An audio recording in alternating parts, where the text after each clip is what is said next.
चलिए अब हमारे पैनल में एक और मेहमान को शामिल करने का वक्त आ चुका है। हमारे साथ अब जाने माने फंडामेंटल एक्सपर्ट जियोजित इन्वेस्टमेंट से गौरांग शाह जुड़े हुए हैं। गौरांग सर, गुड मॉर्निंग, बहुत स्वागत है आपका 18 हाउस। आपने समय निकाला है, काफी अहम दिन है सर आज तो। नतीजे भी एक तरफ आ रहे हैं, संकेत भी तमाम पॉजिटिव हैं और बाजार भी देखिए हरे निशान में ही खुलने की, तेजी के साथ खुलने के ही संकेत दे रहा है। मैं आपसे एक स्टॉक के बारे में भी, एक तो आपकी मार्केट स्ट्रेटजी भी थोड़ी सी समझना चाहूंगा और साथ में कोटक महिंद्रा बैंक के ऊपर भी आपसे समझना चाहूंगा। नतीजे काफी अच्छे आए हैं, प्रॉफिट ग्रोथ अच्छी रही है, एसेट क्वालिटी में सुधार देखने को मिला है। तो दोनों ही चीजों पर सर, एक तो बाजार और दूसरा फिर कोटक महिंद्रा बैंक, आपसे समझना चाहता हूं। बहुत बहुत धन्यवाद विकास जी, इस मंच पर आमंत्रित करने के लिए। 18 हाउस स्वदेश के दर्शकों को और आप सभी को सादर प्रणाम और शुभ प्रभात हमारे तरफ से। एक छोटा डिस्क्लोजर पहले देना अनिवार्य होगा कि जो भी निवेश लायक रणनीति आज प्रातःकाल इस कार्यक्रम में रखेंगे, ये बुनियादी तर्क के आधार पर लंबी अवधि के लिए हमारी फंडामेंटल रिसर्च टीम की तरफ से। इसमें हमारी कंपनी जियोजित अथवा मेरा किसी भी प्रकार का व्यक्तिगत निवेश नहीं, ना ही किसी प्रकार का वित्तीय लाभ मिलता है, ना ही किसी प्रकार का हितों का टकराव। लेकिन इसी स्तर पर राय हम हमारे क्लाइंट्स को देते हैं, संभव है कि उनका निवेश हो। चुनाव को लेकर के ये मेरी निजी राय है विकास जी के। मेरे ख्याल से वो जो बात माननीय प्रधानमंत्री जी ने एक देश एक चुनाव यानी कि वन नेशन वन इलेक्शन, अगर वो भविष्य में वास्तविकता बनती है तो मेरे ख्याल से खर्च भी बहुत कम हो जाएगा, समझ भी बच जाएगा और अनिश्चितता का सामना भी कम करना पड़ेगा। अब देखते हैं, शुरुआती रुझान आए हैं। दोपहर तक मेरे ख्याल से आपको छवि स्पष्ट रूप से दिखाई देगी कि कौन बढ़ रहा है आगे और कौन रह गया पीछे। जहां तक प्रश्न बाजार का, उतार चढ़ाव भरा माहौल रहेगा। नतीजों को लेकर के थोड़े बहुत बाजार में रुझान आते हुए दिखेंगे, ऊपर नीचे के दायरे जिस प्रकार से आंकड़े आपके और मेरे समक्ष आएंगे। जहां तक कोटक महिंद्रा की बात है, हाँ, और बाजार के ऊपर हमने पिछले हफ्ते एक राय रखी थी कि 23,800 और 23,900 नीचे की तरफ, 24,200 और 24,300 ऊपर की तरफ। तो ये बड़ा दायरा होगा। चौथी तिमाही के नतीजे चल रहे हैं, तो नतीजों के आधार पर आज अगर कुछ कंपनी के अच्छे नतीजे आए तो वहां पर सकारात्मक रुझान, जैसे हमने पिछले 1-2 हफ्ते से देखा है, और जहां पर इतने अच्छे नहीं आए वहां नकारात्मक रुझान। और कोटक महिंद्रा बैंक के ऊपर काफी लंबे समय से हमारी खरीदारी की राय रही है और वो आज की तारीख में भी है। अगर आपका निवेश है तो बने रहे, अगर निवेश नहीं है कोटक महिंद्रा बैंक में और अगर आप निवेश करने की सोच रख रहे हैं तो लंबी अवधि के लिए इस तरह से शुरुआत कीजिए। पूरी ताकत लगा करके निवेश करने की कोई आवश्यकता नहीं और गिरावट पर जोड़ते जाए। बिल्कुल, तो ये राय कोटक महिंद्रा बैंक के ऊपर। चलिए एक और, अब वोडाफोन आइडिया के लिए आप कैसे देख रहे हैं आगे की चाल? बहुत बहुत धन्यवाद सृष्टि जी, आपको भी सादर प्रणाम और शुभ प्रभात। एफपीओ प्राइस के आसपास है, यही चिंता की बात है सृष्टि जी। 11 रुपए का था मेरे ख्याल से एफपीओ प्राइस, अगर मेरी याददाश्त सही है तो। अगर नहीं है तो आप उसको दुरुस्त कर सकते हैं।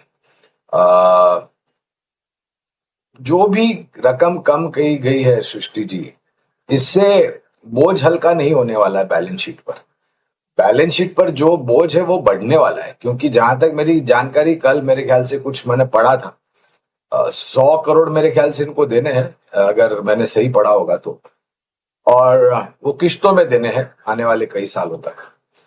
बैलेंस शीट की हालत ऐसी भी कोई अच्छी नहीं है कि हम सकारात्मक बात कर सके। डेट पहले से ही बैलेंस शीट पर काफी था और ये अगर इनको हर किश्त इनको देनी है सरकार को, और अगर नहीं दे पाए, जो मुझे स्पष्टीकरण मेरे पास नहीं है, अगर नहीं दे पाए तो क्या होगा?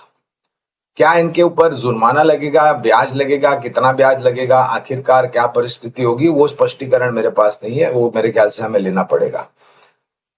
और ज्यादातर आप जो बोल रहे हैं ना, निवेशक आकर्षित होते हैं, वो आकर्षित नहीं होते, वो फंसते हैं। जिन्होंने भी ये शेयर में निवेश किया है, मेरे ख्याल से ऐसे बहुत कम लोग होंगे जिनको मुनाफा मिला होगा वोडाफोन आइडिया में।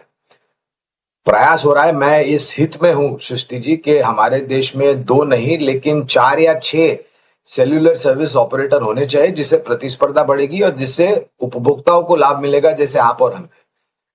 ड्यूपोलॉजी कभी भी किसी भी देश में हित में नहीं होती, खास करके सेवा उपलब्ध कराने वाले क्षेत्र में। तो मैं सरकार प्रयास कर रही है, मैनेजमेंट प्रयास कर रही है, लेकिन मैं मानता हूं कि पहले तो कवरेज नहीं है, इसलिए विशेष रूप में टिप्पणी नहीं करूंगा।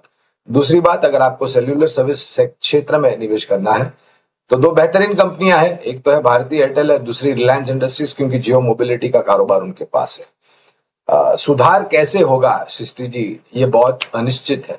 अगर कुछ बातें निश्चित होती तो मैं शायद कुछ सकारात्मक टिप्पणी करता, लेकिन अभी भी अनिश्चितता बहुत है और कवरेज न होने के कारण विशेष रूप में टिप्पणी नहीं करूंगा। बिल्कुल, तो ये राय वोडाफोन आइडिया के ऊपर, लेकिन दो चीजों पर नजर रखनी है। वोडाफोन आइडिया निश्चित तौर पे आप फोकस में रखिए, आज एक्शन तो देखने को मिलेगा ही, क्योंकि पहले जो बकाया था उनका करीब करीब 80,000 करोड़ के आसपास का था, और अब उसे जब रिवाइव किया गया तो 64,000 करोड़ के आसपास का बकाया अब जो है वो आएगा, तो फोकस में तो आपको रखना ही है। लेकिन दो और स्टॉक्स पर आप फोकस रखिए नतीजों के दम पर ही, और दोनों स्टॉक्स पर हम राय लेंगे प्रदीप जी से। CDSL हुआ यह है कि दोनों के जो नतीजे आए हैं ना, कमजोर या मिले जुले आए हैं, और जो परेशानी आई है वो खासकर मार्जिन पर आई है।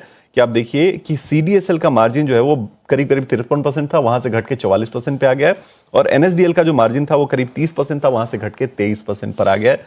पैट दोनों के डाउन है, यानी प्रॉफिट जो है वो दोनों की गिरी है, और रेवेन्यू में थोड़ा बहुत इजाफा देखने को मिला है। नतीजे आप समझिए तो कमजोर या फिर मिले जुले आप कह सकते हैं। आज हो सकता है नेगेटिव रिएक्शन इन दोनों स्टॉक्स पर देखने को मिले। राय लेंगे हम प्रदीप जी से। प्रदीप जी जरा बताइए, NSDL CDSL क्या करना चाहिए इन स्टॉक्स पर, आज कैसे लग रहे हैं चार्ट्स आपको? जी देखिए एनएसडीएल का डेटा ज्यादा अवेलेबल नहीं है क्योंकि लिस्टिंग ज्यादा दिन नहीं हुआ है। जब से लिस्टिंग हुआ था उसके बाद हमने देखा है कि 2-3 दिन लगातार एक रैली, उसके बाद जिस तरीके से मंथली चार्ट पे नेगेटिव हुआ है, अभी भी ये वीकनेस कंटिन्यू है। ऑलमोस्ट 783 से 800 के आसपास एक सपोर्ट लेने के बाद ऑलमोस्ट 880 885 के आसपास का क्लोजिंग आया था। लेकिन मैं समझता हूं कि मंथली चार्ट पे अभी भी एनएसडीएल को हाथ लगाना नहीं चाहिए, अभी भी यहाँ पे कुछ भी कंफर्मेशन नहीं है। लेकिन अगर हम कंपेयर करेंगे थोड़ा सीडीएसएल के साथ, कहीं ना कहीं स्ट्रक्चर मुझे अच्छा लग रहा है। हाँ, एक सेंटिमेंटल रिएक्शन डेफिनेटली आज एक नेगेटिव आ सकता है, लेकिन एक डबल बॉटम सपोर्ट ऑलमोस्ट 1150-60 के आसपास है। सो करेंट जोन से बाय करने का कोई सलाह नहीं रहेगा। अगर नीचे गिरावट मिलता है, अगर आपको 1180 से 1200 के आसपास मिलता है, वो आपके लिए एक फेयर वैल्यू हो सकता है, अच्छा वैल्यूएशन बाय ऑन डीप करने का सलाह रहेगा। लेकिन ज्यादा पैसा बना के, पहले ऑलरेडी हमने देखा है कि सीडीएसएल ने बहुत बढ़िया परफॉर्म किया है, रिसेंटली नहीं चल रहा है कुछ टाइम से, लेकिन एनएसडीएल को एक बार अवॉइड करने का सलाह रहेगा और सीडीएसएल को बाय ऑन डिप करने का सलाह रहेगा इसमें। बिल्कुल, CDSL को बाय ऑन डिप्स और NSDL को अवॉइड। क्लियर स्ट्रेटजी आपको प्रदीप जी से मिलती हुई। गौरांग सर, आज जो है जबरदस्त एक्शन देखने को मिल रहा है आइडिया फोर्ज में। देखिए यहाँ पे नंबर्स जो है अच्छे आए हैं, बट बहुत स्ट्रॉन्ग मूव्स। कोई व्यू यहाँ पर अगर आपकी कवरेज लिस्ट में हो तो, क्योंकि एज एन इन्वेस्टर क्या व्यू रखना चाहिए, क्योंकि देखिए ऐसे बाजार में 15-15.5% के मूव्स रिजल्ट्स के बाद। सृष्टि, मैं पहले क्षेत्र पर टिप्पणी करूंगा।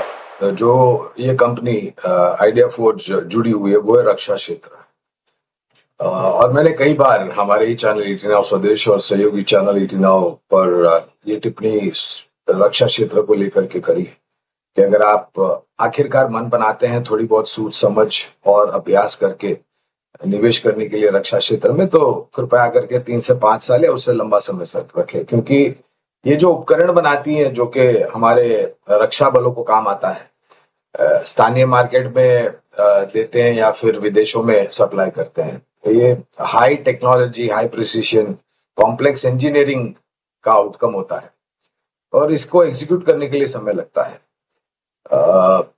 जो कंपनियां रक्षा क्षेत्र में से हमारी कवरेज में है, पहले उस पर टिप्पणी करता हूं जहां पर हमारी खरीदारी की राय है। एमटार टेक्नोलॉजीज मेरे ख्याल से एक मात्र ऐसा स्टॉक है, या इसके साथ कुछ और स्टॉक होंगे, जिसने बाजार के विपरीत चाल चली है, अपने जीवन के सर्वोच्चम स्तर पर है, और करीबन हम 1500-2000 से एमटार टेक्नोलॉजीज पर निवेश करने की बात कर रहे हैं। मौजूदा स्तर करीबन 6150 के आसपास का है। आज के तारीख में भी यहाँ पर खरीदारी की राय है। इसके अलावा बीईएल और मजगांव डॉक्स, ये 3 कंपनियों पर फिलहाल खरीदारी की राय है। इसके अलावा आपका प्रश्न का उत्तर देते हैं, जो सक्षम कंपनियां हैं, कोई विशेष टिप्पणी नहीं करूंगा, जो सक्षम और मजबूत कंपनियां हैं निजी क्षेत्र की, पहले तो आपने आइडिया फोर्ज की बात की, उसी हिसाब से सायंत, डीलैम है, पारस डिफेंस जैसी कंपनियां हैं, एलएनटी और भारत फोर्ज, ये हो गई निजी क्षेत्र की, और बाकी अन्य कुछ कंपनियां जो बहुत ही सक्षम और मजबूत है। इसके साथ जो सरकारी कंपनियां हैं, उदाहरण के तौर पर, ये भी कोई विशेष खरीदारी करने की, बेचने की या बने रहने की राय नहीं दे रहा हूं, सिर्फ जो सक्षम और मजबूत कंपनियां हैं उस पर टिप्पणी कर रहा हूं। Hindustan aeronautics limited, Bharat dynamics, BEML, Cochin shipyard और इसके अलावा कुछ और 2-3 कंपनियां हैं। और इन सभी कंपनियों की ऑर्डर बुक अगर आप देखने जाएंगे सृष्टि जी, तो बहुत ही सक्षम और मजबूत है और उतना ही इनका अनुभव है उस ऑर्डर बुक को एग्जीक्यूट करने के लिए। लेकिन एक ही टिप्पणी मेरी यही है कि अगर आप निवेश करते हैं रक्षा क्षेत्र में तो 3-6 महीने, साल, 1.5 साल, 2 साल के लिए मत कीजिए। अगर आपको वास्तविकता में अपने निवेश के ऊपर अच्छा खासा मुनाफा कमाना है तो कम से कम 3 से 5 साल या उससे लंबा थोड़ा बहुत समय सीमा रखिए। बिल्कुल, तो ये राय आपको डिफेंस के शेयरों पर। लेकिन गौरांग सर, एक से ना एवेन्यू सुपर मार्ट्स पर, डी मार्ट पर भी चाहता हूं, क्योंकि देखिए नतीजे तो अच्छे आए। रेवेन्यू करीब करीब 19% बढ़ा, मार्जिन में भी करीब करीब 36 बेसिस पॉइंट का सुधार देखने को मिला। नए स्टोर्स भी इन्होंने 58 ऐड किए हैं और प्रेजेंस धीरे धीरे बढ़ा रहे हैं नॉर्थ इंडिया की तरफ भी। लेकिन नतीजों के बाद स्टॉक जो है वो रिएक्ट काफी नेगेटिव कर रहा है, 3-3.5% कमजोर आज नजर आ रहा है। मैं थोड़ा लंबी अवधि के हिसाब से आपसे समझना चाहता हूं कि क्या ये गिरावट एक्यूमुलेशन का एक मौका हो सकता है अगर ये कंपनी आपको अच्छी लगती है तो?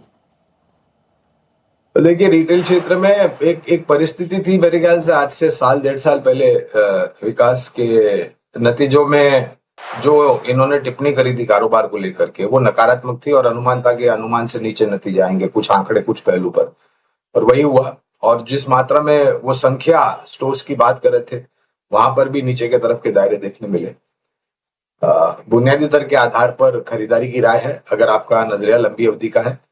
और विकास, एक बात है कि ये स्टॉक ने प्रदर्शन भी काफी अच्छा किया है और फिर नतीजों के बाद थोड़ी बहुत नीचे के तरफ के दायरे, तो वो शायद छोटी मध्यम अवधि के लिए जिन्होंने निवेश किया होगा वो मुनाफा वसूली के लिए आ गए होंगे, लेकिन लंबी अवधि के लिए खरीदारी की राय है। और अब मेरे ख्याल से इनकी योजना ये है कि छोटे मझौले शेयर में जाएंगे और वहां पर अपने स्टोर्स खोलेंगे, जिससे मार्केट शेयर बढ़ेगा और इनका जो कस्टमर बेस है वो भी बढ़ेगा। बिल्कुल, तो ये राय डीमार्ट के ऊपर। और इसी के साथ गौरांग सर, बहुत बहुत शुक्रिया, आज आप जुड़े और तमाम शेयरों पर, मार्केट के ऊपर आपने अपना बेहतरीन व्यूज साझा किया। हमारे व्यूअर्स को काफी मदद इससे निश्चित तौर पे मिली होगी। चलिए आगे बढ़ते हैं और कुछ और स्टॉक्स जो फोकस में है उनको लेकर आते हैं आपकी स्क्रीन पर।